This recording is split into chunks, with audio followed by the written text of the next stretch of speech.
તમે tune in કર્યું છે 89.6 FM રેડિયો રાજકોટ અને હું છું આપનો પ્રિયાંક. આપણે ત્યાં ગુજરાતી પરંપરામાં, લોકગીતોની પરંપરામાં, ગીતોની પરંપરામાં એક કોમ્યુનિટીનો બહુ સિંહ ફાળો રહ્યો છે. એવું કહેવાય છે કે સાહિત્યના સંવર્ધનનું કામ એ કોમ્યુનિટીએ બહુ સુપેરે કર્યું છે. અને એ કોમ્યુનિટી એટલે કે ચારણ કોમ્યુનિટી. આજે એક એવા ચારણ આપણી વચ્ચે છે કે જેને સંગીત વારસામાં મળ્યું છે. એમના દાદા, પિતા, ભાઈ, આખું ઘર પરિવાર સંગીત સાથે જોડાયેલું છે. ઘણીવાર કેવું બને કે જે વસ્તુ આપને વંશ પરંપરામાં મળે એટલે બહુ સહજતાથી આપણે એને લઈ લઈએ કે ચાલો આ તો મને આવડે છે, અમારા બાપ દાદા વખતથી આ બધું ચાલ્યું આવે છે. પણ એમાંથી એ બાદ રહીને કદાચ મને મળ્યું છે ને તો હું એને સવાયું કરીને બતાવીશ, એવા ભાવ સાથે એણે વોકલ્સ જે છે એમાં બેચલર ઓફ પરફોર્મિંગ આર્ટ કર્યું અને ખાસ MS યુનિવર્સિટી, બરોડા જેવી પ્રેસ્ટિજિયસ યુનિવર્સિટીમાંથી છેલ્લા 6 વર્ષોથી ઇન્ડસ્ટ્રીની અંદર, ફોક ઇન્ડસ્ટ્રીની અંદર, સંગીત ઇન્ડસ્ટ્રીની અંદર ખૂબ કામ સારું કરી રહ્યા છે. સાથે સાથે ચારણ ગાથા કરીને જે શો હતો એના રનરઅપ છે, કેટલાય તે કોમ્પિટિશનમાં એ વિનર બનેલા છે. સંગીત જગતમાં ખાસ કરીને જે ફોક એનું ટેક્સચર છે એ ખૂબ જ પાવરફુલ છે. તાજેતરમાં એમની ઘણી બધી રીલ અત્યારે સોશિયલ મીડિયામાં ધૂમ મચાવી રહી છે. તો આપણી વચ્ચે રાજકોટનું ગૌરવ કહી શકાય, ગુજરાતનું ગૌરવ કહી શકાય એવા જયદાન ગઢવી આપણી વચ્ચે ઉપસ્થિત છે 89.6 FM રેડિયો રાજકોટથી. દાન, હું આપને આવકારું છું. નમસ્કાર, સ્વાગત છે તમારું. જી નમસ્કાર. તો આજે તમે રેડિયો રાજકોટના આંગણે મહેમાન બન્યા છો, તો ખાસ મારે એ જાણવું છે કે મેં તમને વાત કરી એમ કે જે આખી વંશ પરંપરામાં આપણને સંગીત મળ્યું છે, પણ છતાં કોઈક એક એવી ક્ષણ હોય છે કે જ્યાં તમને એવો અનુભવ થાય કે નહીં, હવે મારે આ ફિલ્ડની અંદર ઝંપલાવવું જોઈએ, કે સંગીત તમને કયા મુમેન્ટ પર એવું લાગ્યું કે ના, કે હવે મારે આવવું જોઈએ? તમને પ્રેરણા સંગીતની ક્યાંથી મળે? તમારા પ્રેરણા સ્ત્રોત કોણ છે? પહેલા તો હું આપનો ખૂબ ખૂબ આભાર માનું છું કે તમે મને અહીંયા ઇન્વાઇટ કર્યો. અને મ્યુઝિક જર્નીમાં હું મારું જોઉં તો અમારા દાદા જે જસદણ સ્ટેટ કવિ હતા, પોતે રાજકવિ હતા, ખુમદાન બાપુ, અને ત્યારબાદ મારા પપ્પાના કાકા એટલે કે વિજયદાન રોહડિયા, એ પણ રેડિયોમાં હતા. 1945માં તેમને આપણે બરોડા જે રેડિયો સ્ટેશન છે એનું ઉદ્ઘાટન કરેલું. ત્યારબાદ 1971-65ની સાલમાં અમારે દાદુભાઈ ખુમદાન, તમે નામ સાંભળ્યું છે, હાલાજી તારા હાથ વખાણો, ભલા ભાણેજડા, હાલી હાલીને મારા પગલા તરવાયા, એ બધા ગીતો એમને લોકગીતો આપેલા છે. પ્લસ મારા પપ્પા પણ ખૂબ સારા કલાકાર છે, ભજનીક છે પોતે, એ પણ છેલ્લા 20-25 વર્ષથી આપેલી એ પણ. એટલે અમારે કવિ કુટુંબ જ છે અમારું આખું, અને બધા કલાકાર છે. અમારા ભાણેજ પણ, તમે રાજ ગઢવી નામ સાંભળ્યું હશે, કુલદીપદાન ગઢવી, મિત્રાજ ગઢવી, આ બધા પણ અમારા ભાઈ ભાણેજ બધા કલાકારની લાઈનમાં જ છે. અને ખાસ વાત કરું તો મને આ ફિલ્ડમાં જોડાવાનું એવું એટલા માટે, પહેલા તો મને સ્ટાર્ટિંગમાં ગવર્મેન્ટ જોબનો બહુ શોખ હતો સ્ટાર્ટિંગમાં. પછી આ તો મારા લોહીમાં હતું જ તે, બ્લડમાં. પછી મેં કીધું આની આ લાઈનમાં હું કંઈક મારા રીતે અલગ કરવા માંગુ, તો મેં બરોડા MSમાં બેચલર ઓફ પરફોર્મિંગ આર્ટ્સમાં જોઈન કર્યું વોકલમાં. અને ખાસ મારા કેલકર સર, ત્યાં ગુરુજી હતા રાહુલ રનાડે સર, એમને પણ ના ભૂલાય, એમના જોડેથી હું શીખેલો. અને ત્યારથી બસ મારી મ્યુઝિક જર્ની સ્ટાર્ટ થઈ. પછી ધીમે ધીમે રાજકોટમાં આવ્યો, ત્યાંથી અમારા મયુર બુદ્ધદેવ સિંગર આપણે, પછી દેવ ભટ્ટ, એ બધા પાસેથી થોડું ઘણું શીખવા મળ્યું બધા જોડેથી. અને મારા મ્યુઝિકની શરૂઆત ત્યારથી થઈ રાજકોટમાં. બરાબર છે. એટલે તમારા માટે એક રીતે જોઈએ તો પ્રેરણા સ્ત્રોત એ પરિવાર જ બની શકે કે જે માહોલમાં આપણે ઉછર્યા હોય, જે માહોલ આપણે જોયો હોય, અને એમાંથી જ ક્યાંક ને ક્યાંક એ પ્રેરણાના બીજ ફૂટે કે ના ભાઈ, મારું ઘર આટલું સરસ કરી રહ્યું હોય તો મારે પણ એ કરવું જોઈએ. તો ખાસ રાજકોટની અંદર તમે છેલ્લા 6 વર્ષોથી કામ કરી રહ્યા છો, ઘણી બધી નવરાત્રી, અને ખાસ બધાને એ પણ જણાવવાનું કે જયદાન ગઢવીએ દુબઈમાં પણ નવરાત્રી કરેલી છે. તો રાજકોટની નવરાત્રી છે, દુબઈની નવરાત્રી છે, હમણાં થોડાક જ મહિનાઓની અંદર નવરાત્રી પણ આવવાની છે. તો ખાસ જે નવરાત્રીમાં પરફોર્મન્સ કરવાનું હોય, અને ખાસ તમે વિદેશની ધરતી ઉપર જ્યારે તમે ગુજરાતી કલ્ચરને રિપ્રેઝેન્ટ કરતા હો, તો એ અનુભૂતિ કેવી હોય? આ વાત આખી કઈ રીતની છે? જોકે મજા તો આપણે અહીંયા જ આવે, પણ ત્યાં જઈને જે પરફોર્મ કરવું એ પણ મજા, કારણ કે ત્યાંના લોકો પણ આપણા જ હોય છે, અહીંના જ હોય છે, અને એ લોકો આપણને જોઈને બહુ આનંદમાં આવી જાય છે. અને આપણે ત્યાં પરફોર્મ કરીએ એટલે એમને એવું લાગે કે ભાઈ અમે અમારા દેશમાં જ છીએ. ત્યાં પણ એમને ઓમાનું મસ્કત ગયેલો, ત્યાં પણ લોકોને એવું જ લાગે. અને ખાસ કરીને જો ગરબાની વાત થાય એટલે આપણે રાજકોટ, સુરત, અમદાવાદ ઇનફ છે. બસ આ જગ્યાએ ઓરિજિનલ ગરબાનો મજા તમને ત્યાં જ આવે. અને હું લાસ્ટ યર આપણે અકીલા લોહાણા મહાજનમાં હતો આપણે અહીંયા માધાપર ચોકડી એનું આયોજન હતું અને ખૂબ સારું આયોજન હતું અને બહુ મજા કરી આનંદ. નવરાત્રી છે એક તો મજાનો વિષય છે જ, તેને ખાસ જ્યારે કોઈ સારા કલાકાર જ્યારે ગરબામાં મળતા હોય, અને ગરબા છે પ્યોર એસન્સ વાળી વસ્તુ છે કે તમે અત્યારે જે આખું બધું માહોલ બદલાઈ રહ્યો છે, ટ્રેન્ડ બદલાઈ રહ્યા છે, સિંગરનું જે છે ટેમ્પરામેન્ટ એ ઓરિજિનાલિટી કરતા કે લોકોને જે વધારે ગમે છે, ટ્રેન્ડમાં શું છે એ તરફનું વધી ગયું છે. ત્યારે એક એવા આર્ટિસ્ટ જે રોમાં માને છે, જે બેઝમાં માને છે, એ તરીકે તમે શું કહો છો કે જે અત્યારે બધું કલ્ચર થઈ ગયું છે, કન્ટેન્ટ તમે જો કે ભજન લાંબુ હશે તો આખું નહીં ગાય, એક બે લાઈન ગાશે, ગરબો લાંબુ હશે તો એક બે લાઈન ગાશે. નો ડાઉટ અત્યારે રીલનો જમાનો છે એટલે લોકોને બહુ લાંબુ ગમતું નથી. ત્યારે એ પ્યોરનેસ જાળવવા માટે બધા કલાકારોને અને ખાસ કરીને આપણે કોમ્યુનિટીને તમે શું કહેશો? ખાસ કરીને જોવા જઈએ તો હાલનો જે સમય છે તો એમાં યુથને જે ભેગું કરવું, આપણા ગુજરાતી લોક સંગીતથી આપણે જે યુથને ભેગું કરવું એ જ બહુ મોટી વાત છે. કારણ કે પહેલા જે આપણું મ્યુઝિક હતું, ગુજરાતી મ્યુઝિક લોક સંગીત જે હતું, એમાં એવું હતું કે બહુ મોટી એજના લોકો જ સાંભળતા બધું. ભજન છે, ડાયરો છે કે કોઈ પણ ગઝલ છે ગુજરાતી મોટી એજને. પછી અત્યારે એવો ટાઈમ છે કે યુથ આમાં જોડાયું, પ્લસ જે જૂની જે વસ્તુ છે આપણી એની જ વસ્તુ અત્યારે જે સારો કલાકાર હોય એ વ્યવસ્થિત રીતે રજૂ કરે તો યુથને પણ મજા આવે અને ઓલ્ડ જનરેશનને પણ મજા આવે. તો હાલમાં બસ એવી રીતે બધાનો ખૂબ આનંદ આવે છે.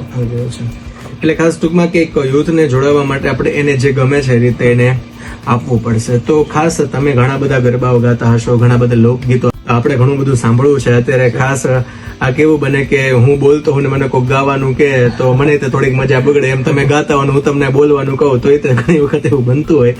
પણ ખાસ જેની જે વસ્તુ જેમાં માસ્ટરી છે આપણે એ કરાવીએ. તો હમણાં જે વાત ગરબાની નીકળી છે તો આપણે એવું કરીએ કે તમને કોઈ ગમતો એકાદ બે ગરબા તમે એક લો અને આપણે જેટલા પણ શ્રોતાજન છે એને રીઝવો. આપણી વચ્ચે તબલામાં ખાસ કરીને ગુજરાતમાં ધમતું એવું નામ અને ખૂબ છેલ્લા ટૂંકમાં 4 વર્ષનો હતો ત્યારથી જે છોકરો તબલા વગાડે છે, આંગળીઓ પૂરી ટેરવા પૂરા પડતા નહોતા ત્યારથી એ તબલા ઉપર ધાક મારે છે અને લોકો ઉપર ધાક જમાવે છે. એવો મારો શ્યામ ધામેચા તબલા ઉપર આજે છે. તો એને પણ આપણે સ્વાગત કરીએ છીએ અને કહીએ ભાઈને કે ભાઈ ગરબાની એકાદી રમઝટ બોલાવો ને સૌને રીઝવો. કેવો માતાજીનો ગરબો અમારે તકતદાર લુગડિયાએ લખેલો, ત્યાંથી શરૂઆત કરી.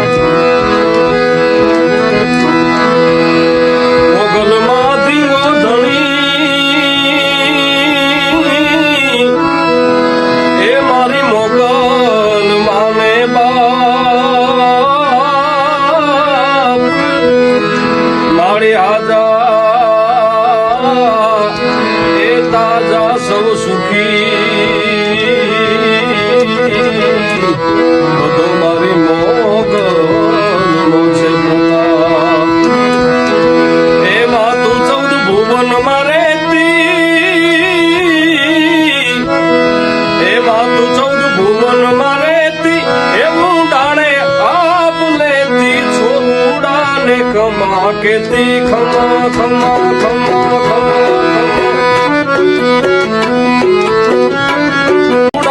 ખમા કેતી મારી મોગલ મારી લડી લડી પાય લાગુ એ દયાળી દયા માગુ રે મોગલ મારી લડી લડી પાય લાગુ એ દયાળી દયા માગુ રે.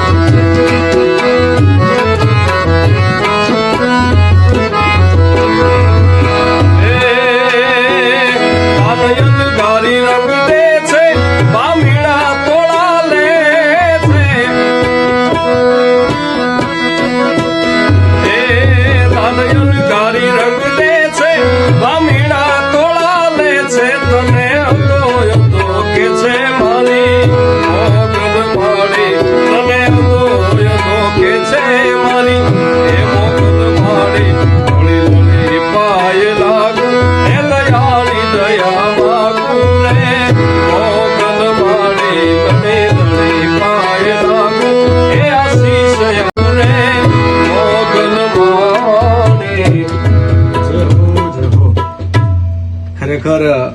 બધા ભાવો એવા છે, ખાસ કરીને જે માતાજીના ભાવ છે, જેમાં કંઈક ને કંઈક વાત છે, અરજ છે, એ ક્યાંક ને ક્યાંક મજા આપતા હોય છે. અને તમે જે રીતે ગાયું, તમે જે રીતની તમારી કલાકારી છે, એ ચાર ચાંદ લગાવી દે છે આ બધા ભાવોની અંદર. એટલે ખાસ તમને અભિનંદન કે માએ આ તમને કંઠ આપ્યો છે, મા સરસ્વતીનો તમારા પર હાથ છે. તો આ બધા ગરબાઓની આ બધી મજા છે, આ આનંદ છે, આ ઉત્સવ છે. ખાસ મારે એ જાણવું છે કે તમારી પસંદગીના કયા ક્ષેત્ર છે? જેમ કે તમે ફોક ગાતા હો તો ગરબા ગાતા હશો, તમે ગઝલ ગાતા હશો, તમે લોકગીતો ગાતા હશો. તો અલગ અલગ જોનરની અંદર જયારે કામ કરવાનું થાય, ક્યારેક ક્યારેક પ્રોફેશનલ વેની અંદર આપણે બોલીવુડ ગાતા હોય છે, તો એમાં તમને શેમાં અંદરથી શેમાં મજા આવે છે કે નહીં ભાઈ આ જો હું પરફોર્મ કરતો હોઈશ ને તો એ લાઈક મારું ફિલ્ડ છે, એમાં હું છક્કા મારી દઈશ, એ રીતે? એ બાબતની હું વાત કરું તો એક તો ચારણ તરીકે આવું છું, એટલે ખાસ મને તો સાહિત્ય અને લોકસંગીત જ આપણું ગુજરાતી ફોક મ્યુઝિક છે એ જ મને પ્રિય છે. અને એમાં પણ અત્યારે હાલમાં જો મારા કોઈ ફેવરેટ કવિ હોય તો રાજભા ગઢવી ગીર, જે બહુ સારી રચનાઓ લખે છે અને ખાસ એમની રચનાઓ પણ મને બહુ ગમે છે. પ્લસ મારા દાદા ખુમદાન બાપુ રોહડિયા, એ પણ બહુ સારી રચના, દાદુભાઈ ખુમદાન, એમને પણ બહુ સારી. તો લોકગીત જ મારું પ્રિય છે આમ જોવા જાવ તો, કારણ કે એમાં એક આપણે શું કહેવાય, રજકો દ્વારા લખાયેલું, લોકો દ્વારા ગવાયેલું એ ગીત એટલે લોકગીત. એટલે આમ જોવા જઈએ તો મને એ જ બહુ પ્રિય છે મારું લોકગીત, ફોક મ્યુઝિક. લોકગીતોની વાત આવે એટલે કેટલા તમે જો આમાં બધા ભાવ, એટલે ભાવ ઉભી રે ઉભી ઉગમણે દરબાર કાગળિયા રાજના રે લોલ, કે ગણજો તમે પીપળિયાના પાન રે એટલા તે દાડે આવશું એમ. એટલે જો એ તો આવશે ને ખરી જશે એમ. તમે આ કેટલી આમ એક એક રચનાઓ કદાચ આપણે ઉપાડીએ એટલે કેટલું સામું ત્રાદશ થતું હોય છે. પણ તમને ગમતું એકાદું લોકગીત હવે સાંભળવું છે, અને ખાસ મારી વ્યક્તિગત ઈચ્છા એવી છે કે એ લોકગીતના અંતે જે હીચ આવે અને પછી જે ચલતી આવે, એમાં તમે જે તમારા દાદાશ્રી છે હાલાજી તારા, એ પણ જો કદાચ એની તમે ઝાંખી આપો તો મજા આવી જાય. તો આપણે એ રીતનું કંઈક કરીએ કે પહેલા એકાદું લોકગીત અને પછી ચલતીમાં હાલાજી સાંભળીએ અને એના હાથ વખાણીએ.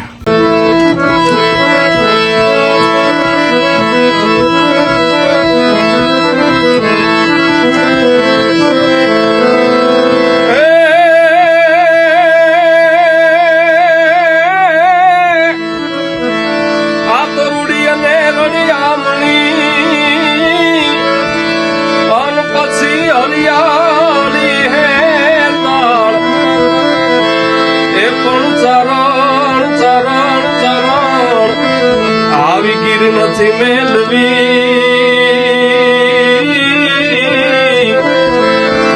એ તારા પહુને પાછા વાર.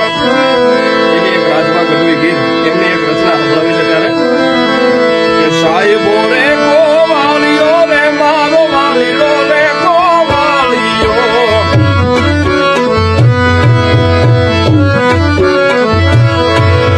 સાહેબો રે ગોવાળીઓ રે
લોકગીતો તો હંમેશા માટે આપણને આનંદ આપતા હોય છે, અને ખાસ જ્યારે કોઈ એક તગડો કલાકાર એને પરફોર્મ કરે અને જેના અવાજમાં ભાર હોય. આ લોકગીતો એવા છે કે જેમાં નાભીમાંથી આમ તમારો અવાજ આવવો જોઈએ. તમે ઢીલું પોચું ગાતા હો તો એનાથી આ લોકગીત એના બસની વાત નથી. આમાં તો ફેફસા તાકાત વાળા હોવા જોઈએ કે આમ આમ હાથ પડે એટલે આમ લાગે કે ભાઈ આ હરવો હાથ છે, આ નરવો હાથ છે, આ ગરવો હાથ છે. એ ત્રણેય હાથની મોરલી જ્યારે કૃષ્ણ વગાડતા હોય અને જ્યારે કોઈ એવું કલાકાર ગાતું હોય ત્યારે ખરેખર માહોલ જામતો હોય છે. અને તમે આવું સરસ મજાનું ગાઈ શકો છો એટલે જ મજા આવે છે, એટલે જ લોકો સાંભળે છે અને તમને આટલો પ્રેમ મળે છે. ખાસ ઘણી બધી રચનાઓ આપણા લોકગીતોની અંદર એવી છે કે જેના વિશે વાત કરવા બેસીએ તો કદાચ આ ઇન્ટરવ્યુ બહુ લાંબો થઈ જાય, પણ આપણે જે મૂળ વાત જે છે એ સાહિત્યની છે, એ સંગીતની છે, કે જે અત્યારે બદલાતી પરિભાષામાં જે યુથને આ તરફ દિશા તરફ જે વળી રહ્યું છે એનો આનંદ એક આવી રહ્યો છે. ઘણા બધા કાર્યક્રમો તમે કરેલા છે, તો કોઈ એક એવો કાર્યક્રમ જે તમને આમ યાદ રહી ગયો એવો કાર્યક્રમ છે કે એ મને હંમેશા માટે યાદ રહેશે? કંઈક એવી મુમેન્ટ બની હોય, કોઈક કંઈક એવું કહ્યું હોય, કોઈક એવું કોમ્પ્લિમેન્ટ, કોઈ એવી ઘટના કે જે તમને યાદ રહી ગઈ હોય? આમ તો ઘણા બધા શો કર્યા મેં, ઘણા બધા કાર્યક્રમ કર્યા, પણ આપણે અકીલા ઇવેન્ટ તરીકે અમારા કિરીટ કાકાનું છે, એમાં હું મોજે ગુજરાતમાં ફર્સ્ટ ટાઈમ જોઈન કર્યું મેં. મારી જગ્યાએ પેલા આદિત્યદાન ગઢવી હતા અને એમની જગ્યા મારે લેવાની હતી, એટલે બહુ અઘરું, મારા માટે તો બહુ અઘરું સેગમેન્ટ કહેવાય, પણ મેં મારું ટ્રાય બેસ્ટ આપી અને મને ખૂબ મજા આવી. અને ખાસ અમારા હિરેનભાઈ સુબા જે બધું મેનેજમેન્ટ કરતા એમને મને કીધું કે તે બહુ સારું ગાયું ને મને બહુ આનંદ આવ્યો કે આમાં પરફોર્મન્સ કર્યું, કારણ કે મારે ફર્સ્ટ ટાઈમ એવું હતું કે કરાઓકે સિસ્ટમ જેવું અને એવી રીતે ગાવાનું, મ્યુઝિક વિધાઉટ લાઈવ નહીં ગાવાનું, મીન્સ કે મ્યુઝિક સાથે પેલા રેકોર્ડ થયેલું હોય એવી રીતે ગાવાનું. આવો મને કોઈ જ અનુભવ જ નતો, પણ તો પણ મેં મારું બેસ્ટ આપીને જોઈન કર્યું. મને ખૂબ મજા આવી. એ મારા માટે બહુ, બાકી શો તો હું ખૂબ કરું છું, લાઈવ શો તો મેં ખૂબ કરેલા સ્ટાર્ટિંગ થી. બસ તમારા માટે આમ કે યાદગાર શો કહેવાય કે કોઈ એક એવું જે સંગીત જગતની અંદર ખૂબ સારું કામ કરી રહ્યા હોય એવા આદિત્યભાઈની જગ્યાએ તમને મળે. એટલે ઘણી વાર કેવું હોય કે કોઈ એક સ્પેસ પૂરવા માટે પણ એ જવાબદારી વાળી વસ્તુ છે, ગમે એને નથી અપાતી. એમ કે કોઈ એવું પાત્ર જોઈએ કે જે આ વસ્તુને જીરવી શકે ને તમે પાત્ર બની શકે. એ તમારી કાબિલિયતને કારણે છે, તમારી આવડતને કારણે છે. ઘણી બધી આપણે વાતો કરી, ઘણું બધું તમારી સાથે સાંભળ્યું, પણ ખાસ રહ્યા છે જેઓને સ્ટેજ પરફોર્મન્સ કરીને આગળ વધવું છે એવા ઘણા બધા યુવાનો છે જે આપણી સાથે જોડાયેલા છે રેડિયોના માધ્યમ થકી. તેવા બધા યુવાનોને તમે શું કહેવા માંગશો કે કઈ રીતે આ ફિલ્ડની અંદર તમે સારું કામ કરી શકો, તમને જે અનુભવ થયા છે એના આધારે? પ્રથમ વાત તો એ કે યુવા વર્ગ જે આજનો છે એમને તો બસ અત્યારે તો બધું યુટ્યુબનો જમાનો, સોશિયલ મીડિયાનો જમાનો, તો કોઈ પણ કલાકારને તમે સાંભળીને શીખી શકો છો. હાલ અત્યારે તો એ ટ્રેન્ડિંગમાં છે બધું. અને ખાસ જો તમારે આપણા ફોકમાં મીન્સ કે ગુજરાતીમાં મ્યુઝિકમાં આગળ આવવું હોય તો બધા લોકોને એવું કે આ જેના બ્લડમાં આવે એ જ ગાઈ શકે, પણ એવું નથી હોતું. બધા ટ્રાય કરે તો બધા ગાઈ શકે છે. એવું નથી કે અમે પર્ટિક્યુલર કોઈ ગઢવી કાસ્ટ હોય એ જ ગાય, બધા ગાય છે. તમારે આગળ જવા માટે ખાસ તો મ્યુઝિક શીખવું ફરજિયાત છે. તમે સાંભળીને પણ શીખી શકો ને કોઈ કોલેજ કે ક્લાસીસ કરી કોઈને ગુરુ બનાવીને પણ શીખી શકો. તો મારા મત મુજબ તો એ જ છે કે તમે ક્લાસિકલ મ્યુઝિક શીખો તો તમે ગુજરાતી ફોક પણ સારું ગાઈ શકો, પ્લસ ક્લાસિકલ પણ સારું ગાઈ શકો. મેઇન વાત એ લર્નિંગ ની છે કે તમે કોઈ પણ સંગીતનો અભ્યાસ કર્યો હશે તો એ તમને કંઈક કામ લાગશે. જયદાનભાઈ આજે ઘણી બધી વાતો કરી છે, ઘણી બધા ગીતોની પ્રસ્તુતિ કરી છે, આપણે વચ્ચે ગરબા રજૂ કર્યા, લોકગીતો રજૂ કર્યા, અને જયારે આપણે આમ જતા હોય ત્યારે એક ચારણ આપણી વચ્ચે હોય ને ગાતો ચારણ આપણી વચ્ચે હોય ને જો દુહા છંદ વગેરે એને જવા દઈએ. અને ખાસ મેં વાત કરી એમ કે મારી વ્યક્તિગત ઈચ્છા છે કે આપણા દાદાશ્રી જે હાલાજી તારા હાથ વખાણું આપ્યું, તો એ ખાસ એ રચના આપણે લઈએ ને પછી દુહા છંદ થોડાક લઈને આપણે આ ઇન્ટરવ્યુને આપણે આ વાતને આજે આપણે વિરામ આપીએ એવી આપણી ઈચ્છા છે. તો એક ખાસ છેલ્લા સેગમેન્ટ તરીકે આપણે એક આ બે ભાવ દુહા છંદનો અને એક હાલાજી તારા હાથ વખાણું. ચોક્કસ.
રે તાણી આગે ભાગ્યો જાય ઓમ અંતર નવ ભાગે આને મોન ચાટ લેખ મંદાવન લાગે આલાજી તારા હે આલાજી તારા હાથ વખાણું હે પતિ તારા પગલા વખાણું આલાજી તારા હાથ વખાણું હે પતિ તારા પગલા વખાણું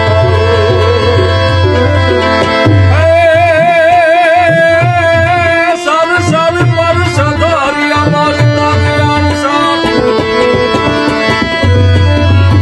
સર પર સદારિયા મારતા જ્ઞાન સાપે હરિ હરિ સુનિયા વાલી આચાર્ય તુમાર હાલ ભાર ભલિયા તીર હરક ભરે નીલ ખાટુલાલ પ્રવાર પ્રવાર કાળની જર નિકટ મુકુટ શિર સમાર નમે ધનનામ પર ભવાર ધવન પદ ગુંગા રંગ ભર સુંદર શ્યામ રમે મારો રંગ ભર સુંદર શ્યામ રમે જીવારો રંગ ભર સુંદર શ્યામ રમે જીવારો રંગ ભર સુંદર શ્યામ રમે ભાઈ જયદાનભાઈ ખૂબ મજા કરાવી દીધી છે, આખા સ્ટુડિયોમાં માહોલ બનાવી દીધો છે. અને જ્યારે આ બધા ગીતો છે આમ લોકોની વચ્ચે ગમે તો એક ખુમારી આવી જાય, એક આનંદ આવી જાય કે ના ભાઈ વસ્તુ છે જે આપણા તત્વો જે આપણા લોકગીતોમાં છે બીજા એક ગીતોમાં નથી. અને ખાસ તમે આટલી સરસ પ્રસ્તુતિ કરીને ભાઈ શામે સરસ તબલાના સૂર પણ પુરાવ્યા, તાલ પુરાવ્યા આપણી વચ્ચે, તબલાનો તાલ આપણી વચ્ચે આપ્યો, એટલે એનો પણ ખાસ આપણે અહીંયાથી આભાર વ્યક્ત કરીએ છીએ. અને ખાસ તમે આવ્યા રેડિયો ઉપર તમારો કિંમતી સમય કાઢીને આપણી વચ્ચે આ ઘણી બધી વાતો કરી. જયદાનભાઈ ઘણા બધા એના જીવન સાથે સંકળાયેલા કિસ્સા કીધા, એમની પ્રેરણા વર્ણવી, યુવાનોને મોટિવેટ કરી, અને ખાસ એનાથી પણ વધારે પરે જે લોકોને આનંદ આપે છે એવા લોકગીતોની સરવાણી કરી, એવા ગરબાની સરવાણી કરી, દુહા છંદની સરવાણી કરી, અને ખૂબ મજા આવી છે. આજનો આ ઇન્ટરવ્યુ અમારા માટે પણ એક યાદગાર ઇન્ટરવ્યુ રહેશે, અને જેટલા પણ લોકોએ અત્યારે સાંભળ્યો છે એમને ખૂબ મજા પડી હશે. તો બસ આપણે 89.6 FM રેડિયો રાજકોટ વતી જયદાનભાઈ ગઢવીનો ખૂબ આભાર વ્યક્ત કરીએ છીએ કે આપ આવ્યા. સાથે શ્યામ ધામેચાનો પણ ખૂબ ખૂબ આભાર કે તમે પણ અમારી વચ્ચે આ સરસ મજાની પ્રસ્તુતિ કરી અને આજે આખા માહોલને વધુ ઉજળો બનાવ્યો છે, વધુ આનંદમય બનાવ્યો છે. આ હવામાં વહેતા તરંગોમાં ક્યાંક ને ક્યાંક સૂર સાથે ભળ્યા છે અને લોકોના કાન ઉપર મધ રેડાયું છે. એ માટે આપનો ખૂબ ખૂબ આભાર. અને બસ આમ જ અવિરત આપ ગાતા રહો, ગુજરાત અને ભારત દેશનું નામ વિદેશમાં પણ રોશન કરતા રહો. માં સરસ્વતીનો હાથ આપના ઉપર સદાય રહે અને આપનો કંઠ હંમેશા ગહેકતો રહે, એવી ભાવના સાથે, એવી ઈશ્વરને પ્રાર્થના સાથે આપનો ફરી એકવાર ખૂબ ખૂબ આભાર. મળતા રહેશું. ત્યાં સુધી તમે બધા કહીને જતા તમે સાંભળતા રહેજો 89.6 FM રેડિયો રાજકોટ, કારણ કે હવે રાજકોટ બોલશે, દુનિયા સાંભળશે. Thank you.